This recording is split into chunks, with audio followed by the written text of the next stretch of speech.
অনেক দিন ধরে কবুতরের গোশ খেতে ইচ্ছে করতেছে, তাই 2টা কবুতর কিনে নিলাম। বড় বড় করে এই টুকরো রাখছি।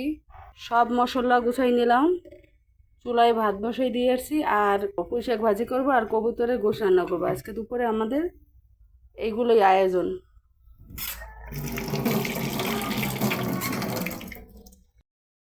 এতটুকু করু, এইখানে আমি অল্প একটু কবুতরের মাংস নিয়ে নিছি, কিন্তু আমি জানতাম না যে এই কবুতরের গোশ প্রেশার কুকারে দেওয়া লাগবে। আমার এক দেবরের কাছ থেকে কবুতর কিনছি, কবুতর যে এত বুড়ো হয় আমি জানি না। অনেক কবুতরের গোশ খাইছি, কিন্তু এরকম রান্না করতে গেছে সেদিনকে মানে গরুর গোশের চাইতেও সিদ্ধ হয় না। এই জন্য আজকে আবার অল্প একটু ছিল, সব কিছু মাইখে টেখে নিয়েছি, নিয়ে সব কিছু দিলাম। আদা রসুন পেঁয়াজ মানে যা যা দরকার আছে সব কিছু মশলা দিয়ে আমি এখন এই প্রেশার কুকারে বসাই দিব।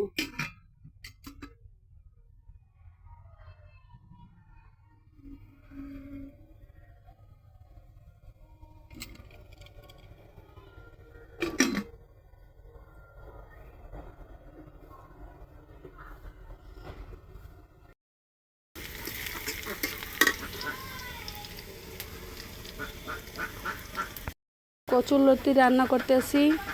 এখানে চিংড়ি মাছের কিছু গুড়ি চিংড়ি ছিল, ভাজি নিছি। কচুরলতি রান্না করব, এই তো কচুরলতি নিয়ে নিলাম। আর এখানে কিছু গুড়ি চিংড়ি আছে বাটা, একটু রসুন, যা যা মশলা লাগে সব কিছু দিয়ে রান্না করব।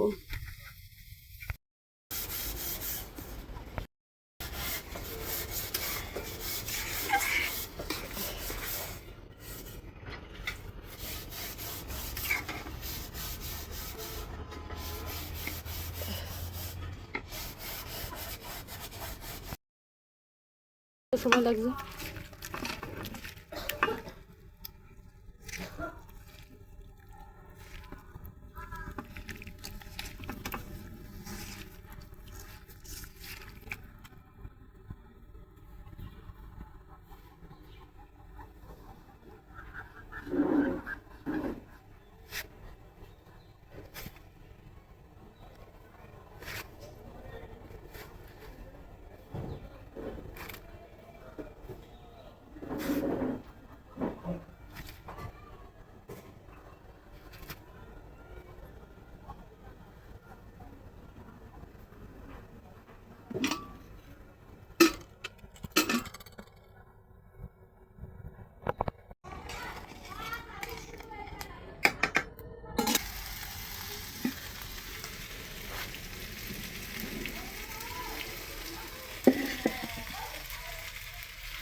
কবুতরের গোশ রান্না করতে আসি। মনে করছিস কি তুই খাবি না? তাও না কা আটা টেস্ট করে দেখ। আটা দে সাদিয়া, বেড়া আটা দে, যে মেহরাব তোর গরুর গোশ খাওয়ার জন্য বসে রয়েছে। ওই দেখ, আর এক টুকরো উড়াই দে। হ্যাঁ, মোবাইল এত চালাইস না। সাদিয়া গরুর গোশ রান্না করতে আছে। গরম হাতে কি হয়েছে? তুই তো সাদিয়ার পাশে বইয়ে রয়েছ। দে গরম এখন ওরা খা ল চাপ পাইতে ল। মেরা ভিডিওটা হয় না, মেরা হয় না ভাইয়া, বন্ধ করে দিচ্ছে। আয় আয় আয় দারুন। এরে বাড়িটা দে, অর্ধা দে, দে। ওরে বাবা,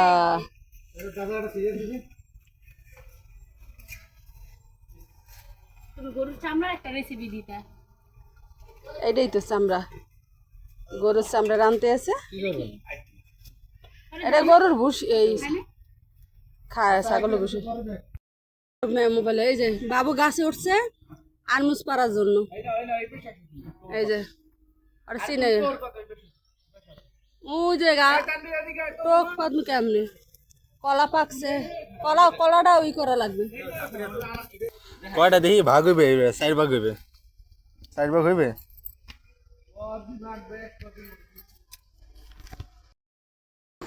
পেঁচালে এখন ফালতু কত হইবে না তুই ধর ফালতু পেঁচালে এক পেঁচালে লাগে 10টা হইবে দেখ